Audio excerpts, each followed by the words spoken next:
tudo bem? Espero que estejam todos bem, com saúde. Bom, na videoaula de hoje nós vamos abordar o fantástico mundo do reino vegetal. Sim, o reino plantae.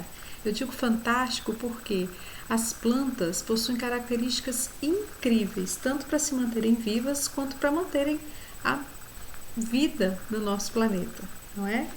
Então, na aula de hoje, nós vamos abordar a importância dos vegetais para o planeta, as características dos indivíduos que pertencem ao reino vegetal e também falar um pouquinho sobre a classificação geral das plantas. Então, vamos lá. Bom, relatar a importância dos vegetais para a nossa vida, ficaríamos aqui horas, né, falando sobre isso. Eu trouxe apenas a que eu julgo as mais importantes e uma delas é que os vegetais são responsáveis por produzirem o alimento do nosso planeta, né? Eles realizam um outro fenômeno também incrível chamado fotossíntese, em que vai haver a conversão, né, a transformação de energia luminosa em energia elétrica, e essa energia elétrica vai ser convertida em energia química, fornecendo o alimento presente no nosso planeta, certo? Então, nós temos aí, trouxe como exemplo, milho e soja, né, que são dois tipos de grãos responsáveis por alimentar, né, grande parte do nosso planeta, tanto para a população humana quanto para a população animal também, né. Uma outra característica super importante é que as plantas possuem propriedades medicinais. Grande parte dos fármacos, né, produzidos no mundo são de substâncias extraídas dos vegetais. Eu trouxe um exemplo muito simples aqui, a erva cidreira, né, que é um capim muito conhecido e consumido por crianças até idosos, né? E também os vegetais, eles estão envolvidos na matéria-prima, são matérias-primas, né, para a fabricação de vários produtos, como por exemplo papel, tecido, construção civil, né? Então aqui eu trouxe o exemplo do algodão, que é utilizado para a produção de tecido, né, no setor vestuário, e o eucalipto, né, que é o grande produtor aí, de celulose, usado aí pela indústria de produção de papel. Mas eu também não poderia deixar de citar uma outra importância das plantas, né, dos vegetais, que é a questão de permitir que o nosso ar seja de melhor qualidade, né? Os vegetais, eles têm a nobre função de retirar, né, contribuir para a retirada de CO2 da atmosfera, colaborando assim para a qualidade do nosso ar, né? Não poderia deixar de falar do crédito de carbono, não é o objetivo dessa aula, mas eu gostaria de trazer essa importância também das plantas para a manutenção da qualidade de vida do nosso planeta.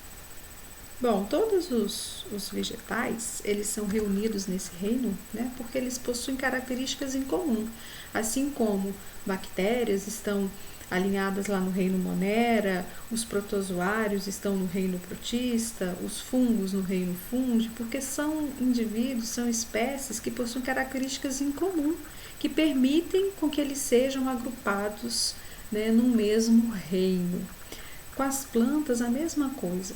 As espécies vão possuir características em comum que faz com que elas sejam agrupadas neste grande reino dos vegetais.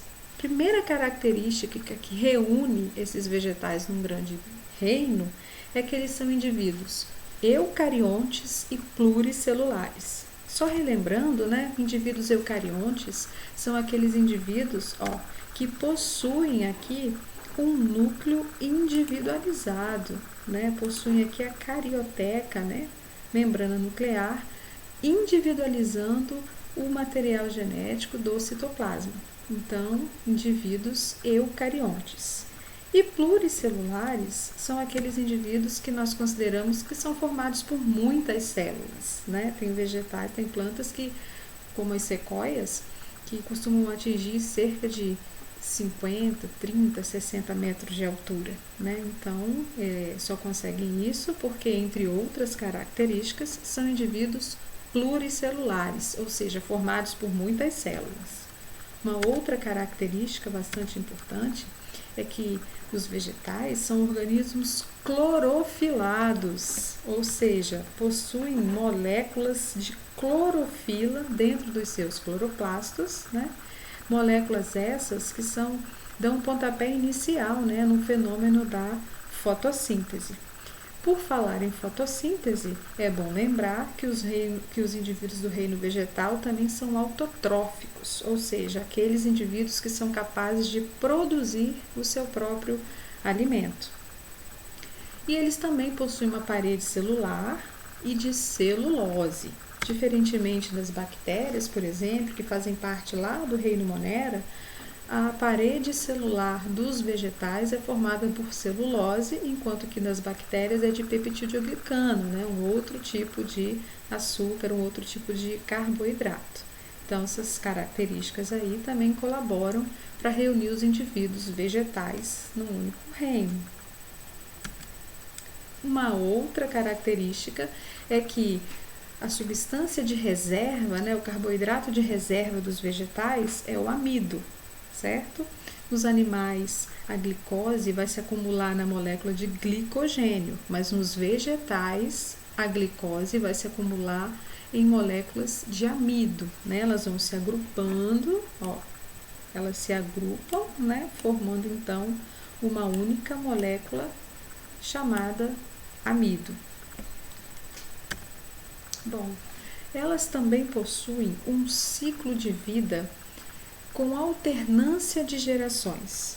Mas o que vem a ser uma alternância de gerações? Como é que isso acontece, né? Por que existe essa alternância de geração?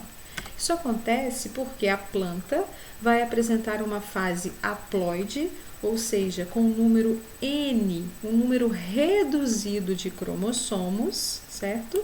E também uma fase diploide, em que vai haver um número duplicado, né, de cromossomos. Por exemplo, se você pegar a espécie de milho, que possui 20 cromossomos, na sua configuração diploide, né, nas suas células somáticas, mas nas suas células gaméticas nós teremos lá os gametas masculino e feminino com 10 cromossomos apenas, né, em cada uma das células. Então, o que é uma alternância de gerações? Nada mais é a planta apresentar uma fase haploide e uma fase diploide durante o seu ciclo de vida. Ela vai produzir esporos, vai produzir gametas, mas ela vai apresentar um ciclo de vida alternando fases em que ela é haploide, fases em que ela é diploide. Vamos entender melhor com o ciclo. Temos aqui então um indivíduo chamado gametófito, certo? Indivíduo este multicelular, né, formado por muitas células, e haploide, ou seja, com metade do seu número cromossômico das células autossomais. Esse gametófito haploide vai produzir então por mitose gametas, né, gametas haploides também, e que num determinado momento esses gametas vão se encontrar, vai acontecer o processo de fenômeno de fecundação, formando então um zigoto que passa a ser agora diploide, certo? 2N. Esse indivíduo, então, esse zigotinho, né, uma única célula diploide chamada zigoto, vai sofrer sucessivas mitoses, vai crescer, vai se desenvolver numa nova estrutura vegetal chamada esporófito. Esse esporófito multicelular diploide. Olha, percebam a diferença. Aqui o gametófito multicelular também, porém numa fase haploide, certo? Vai produzir esporos que, após o fenômeno da fecundação e formação do zigoto, vai formar um esporófito diploide, certo? Bom, esse esporófito, então, vai passar pelo fenômeno de meiose, onde vai haver produção de esporos com um número reduzido, né, de gametas, porque a meiose ela serve para reduzir ao meio o número de cromossomos, e formando então esporos haploides. Esses esporos haploides agora vão numa fase, num ambiente, num local propício, vão se desenvolver, vai crescer por sucessivas mitoses e formar um novo gametófito, fechando o ciclo, né? Então, a alternância de gerações é porque em uma determinada fase a planta vai estar no estágio haploide, numa outra determinada fase ela vai estar no estágio diploide, certo? Só lembrando então, reforçando, né, que essa alternância de gerações ela só vai ser possível de ocorrer porque nós temos os fenômenos de mitose e de meiose acontecendo. Os dois processos, tanto de mitose quanto de meiose, são processos de divisão celular, em que um vai produzir células geneticamente iguais a si e outro fenômeno, como a meiose, vai produzir células com número reduzido de gametas, ok? Bom, mas existe uma característica única e exclusiva dos vegetais. Essa característica é a formação de um embrião maciço.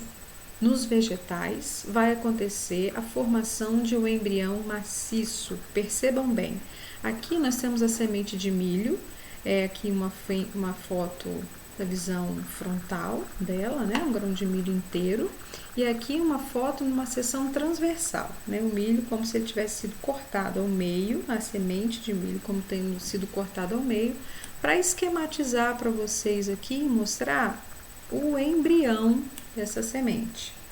Aqui dentro, olha, percebam que não há nenhum espaço entre as células, ele é completamente preenchido, né? Todo o espaço do embrião é preenchido, não tem lacunas. Então, essa é a definição de um embrião maciço, ou seja, são aqueles embriões em que não há presença de cavidade, não há espaço entre as células, ele é totalmente preenchido.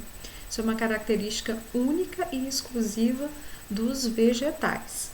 Os animais, por exemplo, formam os embriões, porém, embriões com espaços, com cavidades entre os conjuntos de células, ok? Então, uma característica única e exclusiva dos vegetais é a presença desse embrião maciço. Bom, falando bem rapidamente sobre a classificação dos vegetais, nós temos aqui uma estrutura, né, um esquema chamado cladograma, muito utilizado para demonstrar relações de parentesco e também de ancestralidade, né? Neste caso, ele é mais completo porque nós estamos mostrando, além do tempo evolutivo, né, de quem surgiu primeiro na escala evolutiva do reino vegetal, nós estamos mostrando também aqui quais características foram surgindo ao longo do tempo e promovendo a diferenciação entre as espécies vegetais. Então aqui, olha, o cladograma mostra pra gente que a primeira característica que teria surgido nos vegetais seria a origem seriam os cloroplastos, né? São estruturas plastídicas, né? Com pigmentos, e esses pigmentos seriam capazes aí de produzir a fotossíntese, certo? Depois teria surgido um embrião, e esse embrião ficaria retido dentro do gametângio, dentro de uma estrutura feminina ali, bem protegido. Depois da formação do embrião, surgiu uma nova estrutura, revestindo esse gametângio, uma estrutura formada por células estéreis, aumentando ainda mais a proteção desse embrião. Depois teria surgido os vasos condutores de seiva, né, o xilema e o floema, velho conhecido nosso, né? Falaremos bastante sobre eles nas próximas aulas. Aqui surgirão as sementes e só depois teriam surgido flores e frutos. Bom, a ocorrência dessas estruturas, né, nas espécies vegetais colaborou para o processo de evolução das espécies e também para o processo de seleção natural dessas espécies e fez com que fosse havendo então uma mudança também na classificação dessas plantas. Então, por base nas análises moleculares, né, mais recentes, a análise de DNA das espécies, foi visto que tem dois tipos de algas, as algas vermelhas e as algas verdes, que atualmente estão sendo classificadas como pertencentes ao reino vegetal, porque tem características afins, não é?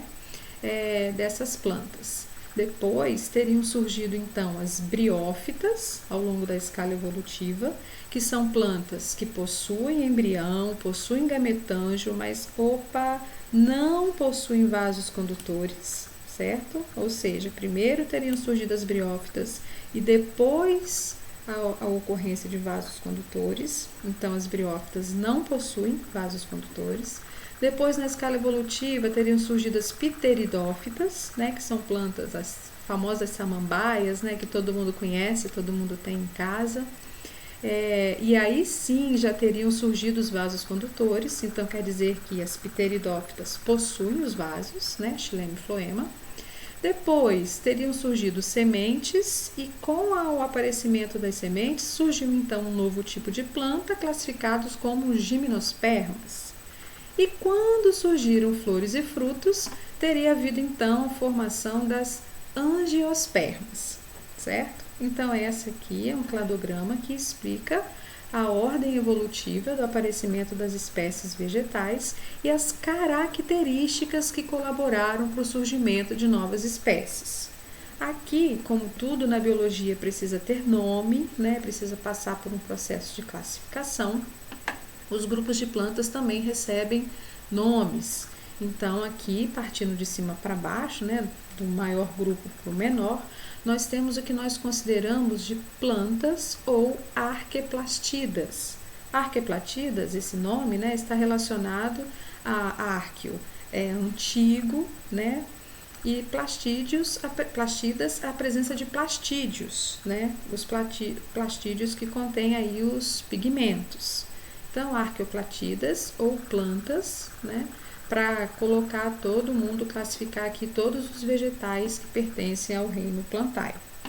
Depois teriam surgido as embriófitas, que são plantas terrestres, certo? E que já possuem embrião. Quem são essas embriófitas? Olha, nós consideramos como embriófitas as briófitas, ó, tá vendo onde está terminando aqui, né, a chavinha? As briófitas, pteridófitas, gimnospermas e angiospermas. Depois surgiram as plantas vasculares que nós chamamos de traqueófitas, certo? Por que traqueófitas? Porque tem traqueídeos, né, que formam as células dos vasos condutores, lembrando uma traqueia, certo? Então, traqueófitas, plantas vasculares. Tentem fazer essa associação aí para memorizar com mais facilidade. Depois, essas traqueófitas, elas se subdividiram em dois grandes grupos, as criptógamas e as fanerógamas ou espermatófitas. As criptógamas são aquelas plantas que envolvem as plantas mais primitivas, né? Algas, as algas vermelhas e verdes, as briófitas e as pteridófitas, e as fanerógamas ou espermatófitas são as que produzem sementes. Então aqui as criptógamas são as plantas mais simples, né? Que não possuem nem sementes, nem frutos, nem flores, e as fanerógamas ou espermatófitas, que são aquelas que produzem sementes, ok? Essa é só uma introdução, porque nós veremos cada uma desses filos, né, dessas plantas, separadamente, suas características, seu modo de comportamento, sua função no ambiente, são os temas das nossas próximas aulas, ok? Aqui um quadro, né, relacionando a presença de estruturas, né, vasos condutores, sementes e frutos, e usando essas características, né, para então a formação dos filos dos vegetais, que nós vamos abordar com mais detalhes nas próximas aulas, ok? Não percam. Bom, assistam lá as nossas aulas, prestigiem o nosso canal IFES Online, né? São muitas aulas boas aí para vocês se desfrutarem, ok? Um abraço, fiquem todos bem, com saúde, até a próxima!